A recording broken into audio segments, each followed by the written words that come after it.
Have you ever stopped and thought about how society actually came to be?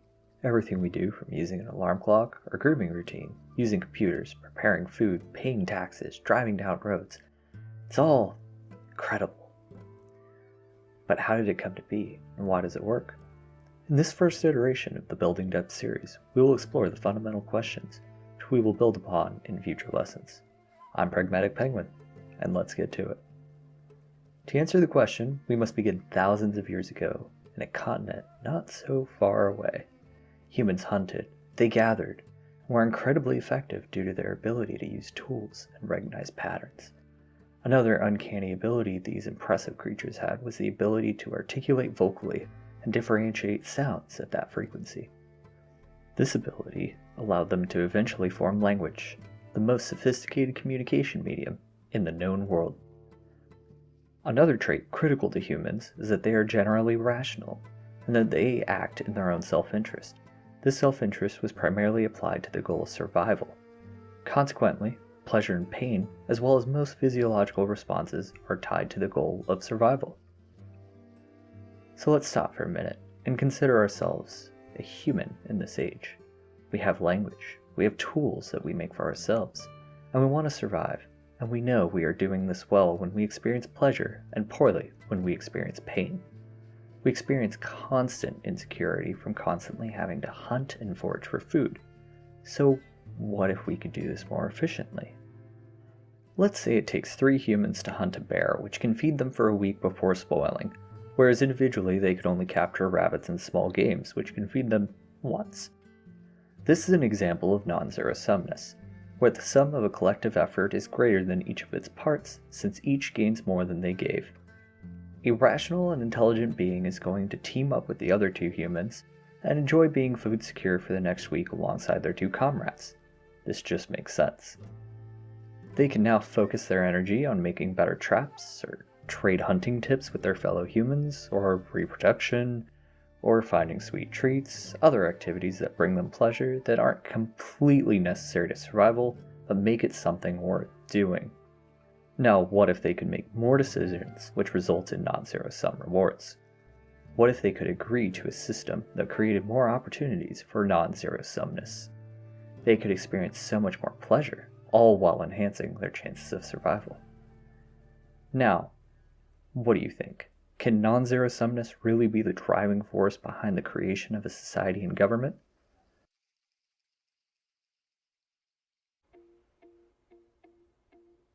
In the first iteration of the Building Depth series, I introduced the concept of non-zero sumness as the answer to how society and government came to exist.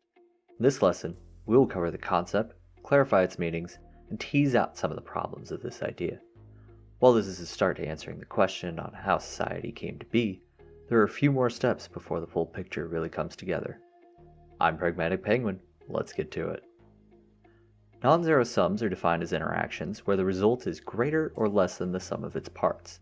This can be likened to being in a boat with someone. Your loss is their loss, and your gain is their gain. In this situation, intelligent self-interest favors cooperation over competition. Since both parties gain from this behavior, it is easy for them to agree to it. This is especially true in a state of nature scenario, where the ultimate goal is survival, and the consequences of competing may result in death due to insufficient resource acquisition, like food or water. Zero sums therefore must be interactions where the result is equal to the sum of its parts. This can be likened to a baseball game. For one team to win, the other must lose. In this situation, intelligent self-interest chooses competition over any other action, since those can result in personal loss, which, in a state of nature scenario, can possibly mean death. A quick clarification: when I speak of non-zero sums, I primarily mean this positive sum aspect of this interaction. This is because a negative sum interaction is irrational and does not serve anyone's self-interest to pursue. In reality, these events do occur, but they are generally to be avoided. There are obstacles to consistent non-zero sum interaction. Primarily, this is going to take the form of liars and cheats. In addressing this problem, the primary mitigation mechanism for these activities is that they erode trust. This trust plays into the decision-making of rational actors, which takes us into game theory. Game theory describes the interaction of rational actors. The classic example of game theory is the prisoner's dilemma, and this illustrates the problem when two actors don't trust each other. The example starts with two prisoners who were apprehended for a crime and are unable to communicate with each other and do not trust each other. They are both offered a plea deal. They can either rat on the other or stay silent. Prisoner A stays silent, prisoner B rats on him. Prisoner A gets 10 years of prison, and prisoner B goes free. If both rat on each other, they both get 4 years of prison, and if both stay silent, they get 1 year. Since they cannot communicate and are operating rationally, both prisoner A and B will pick to rat on the other, resulting in the worst possible outcome since they are unable to cooperate and do not have trust. This is because the consequences for tattling are either freedom or 4 years of prison, whereas the consequences of not are either 1 year or 10 years for each individual. If they did trust each other not to tell, they would wind up with the optimal outcome for both of them. But how do you develop trust? Simple. Play the game more. By playing the game more than once, losses from cheats and liars can be overcome by the intelligent and self-interested, since the latter group will get to play more with people they trust. Keep in mind, the prisoner's dilemma can be turned around into a positive table as well. Imagine two people with different skills. One grows fruit and the other grows vegetables, and the first gives his vegetables to the one with the fruits. The one with fruits is so happy with the vegetables that he picks out some nice fruits for the one who gave him vegetables.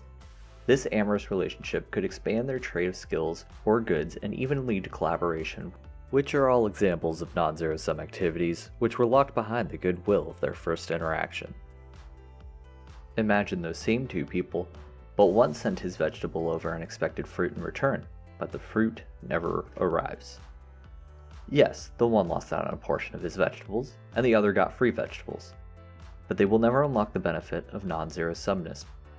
Whereas the former could find someone else, like in the first example, the latter will likely encounter the same interaction until their reputation is so stained that they can no longer receive goods, nor can they correct their ways and even be trusted to trade.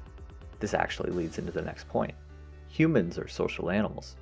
We're capable of communication, so a negative interaction isn't necessarily a private one. This social dynamic is vitally important to further enhance non-zero-sum interaction because of the detrimental effects of shaming, and it influences what values a person or society might hold.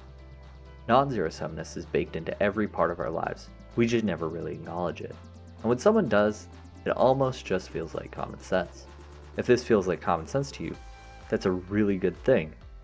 When we are talking about things like creating a society, it should make sense, and it should feel a little obvious even if we couldn't put it into words before somebody told us.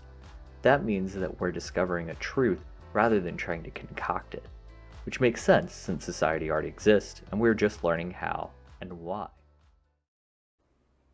In episode 2 of the Building Depth series, we teased out some of the issues with non-zero-sumness as a concept and addressed some of the mechanisms by which that can be mitigated. In the path toward the creation of society, non-zero-sum solutions can be seen as the driving force since rational and intelligent creatures will seek them out whenever possible. In this lesson, we will explore the values which humans will agree to because of the non-zero-sumness. These values, or principles, will be the basis for any successful form of government and can be used to analyze failing governments. I'm Pragmatic Penguin. Let's get to it.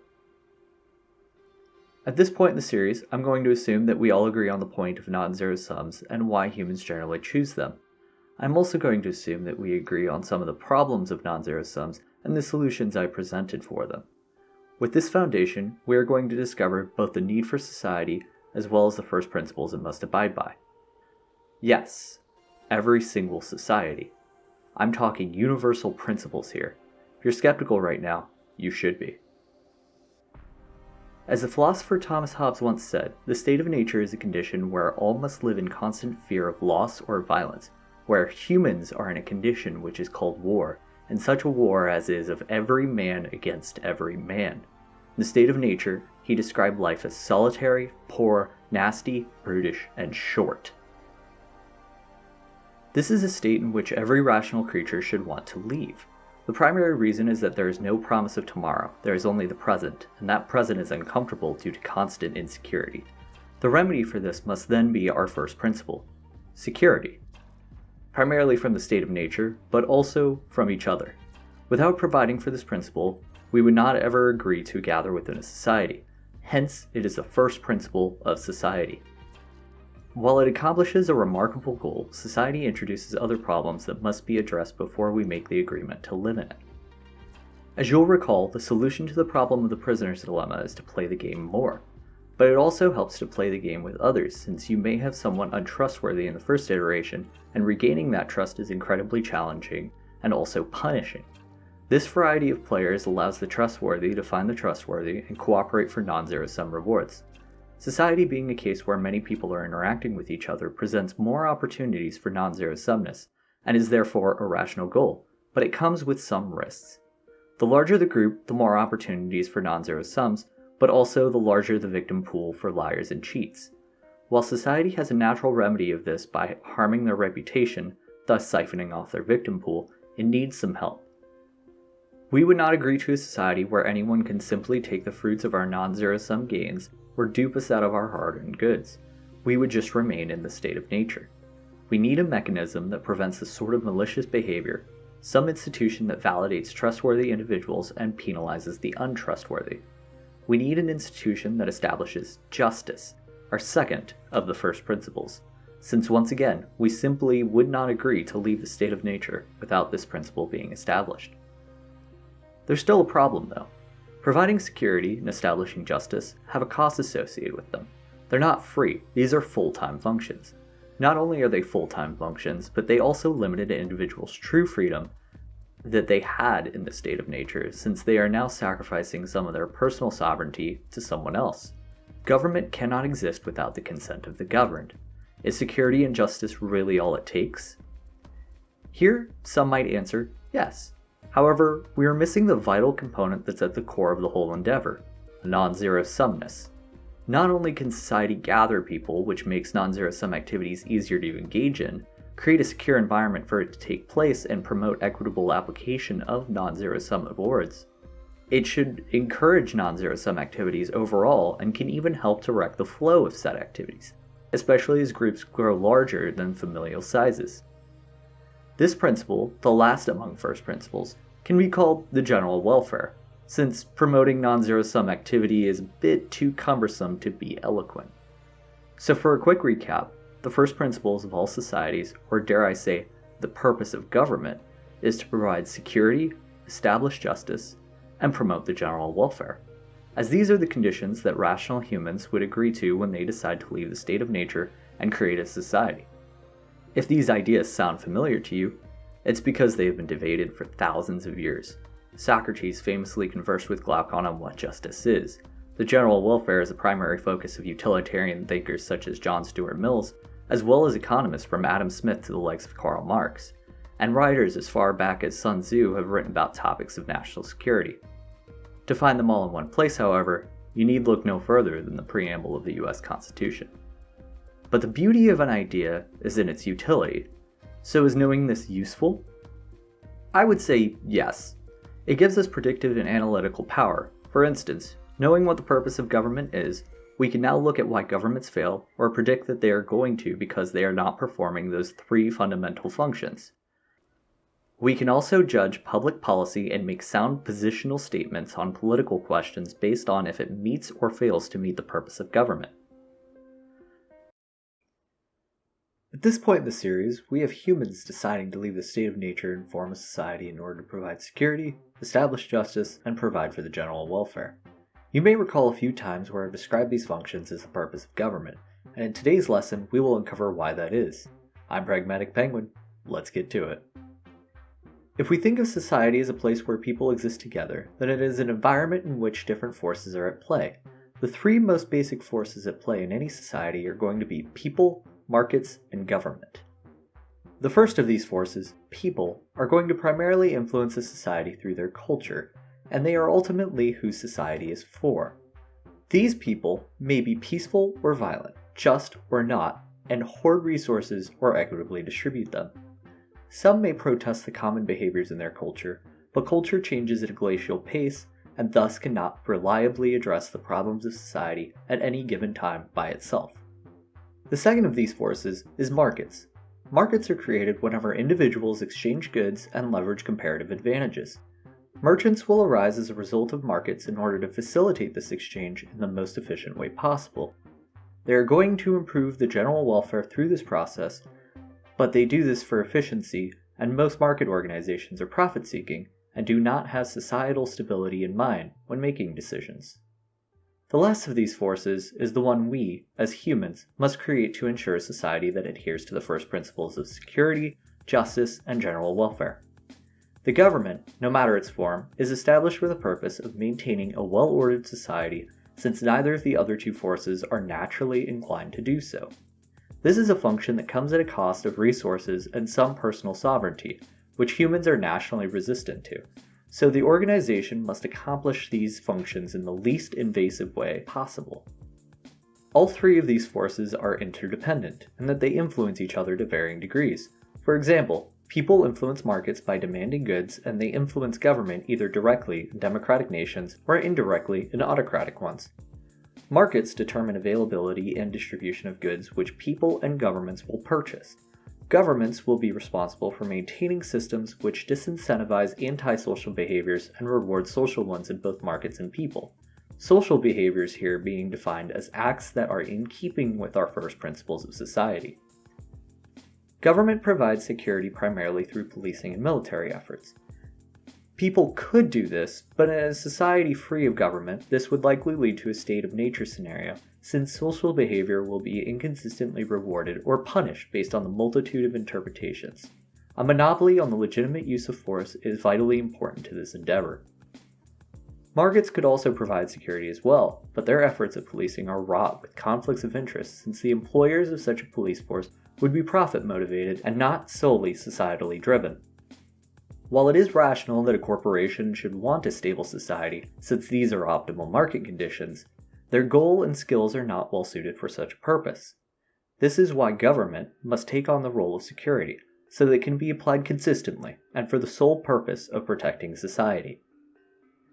For the case of justice, governments are charged with establishing a just system for similar reasons.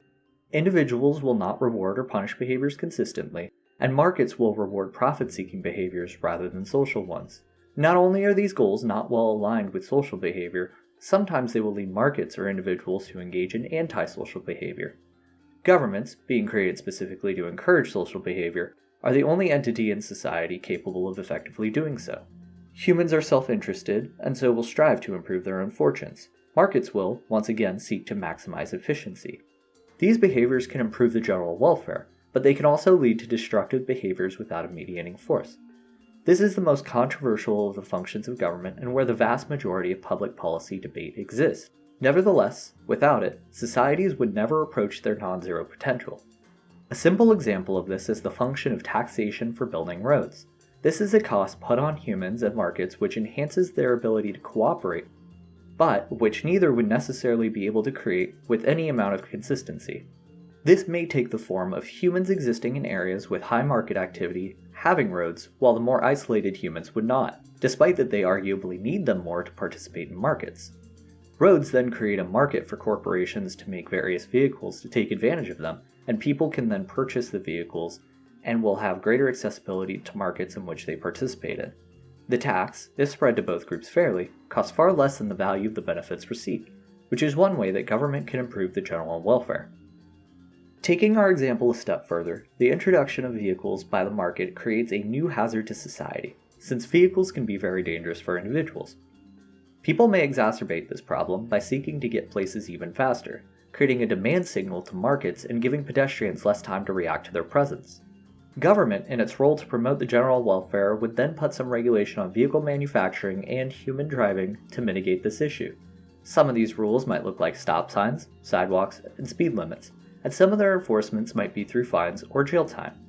These measures have a cost of limiting the freedom to speed for an individual, but they also increase the freedom from these hazards in the process.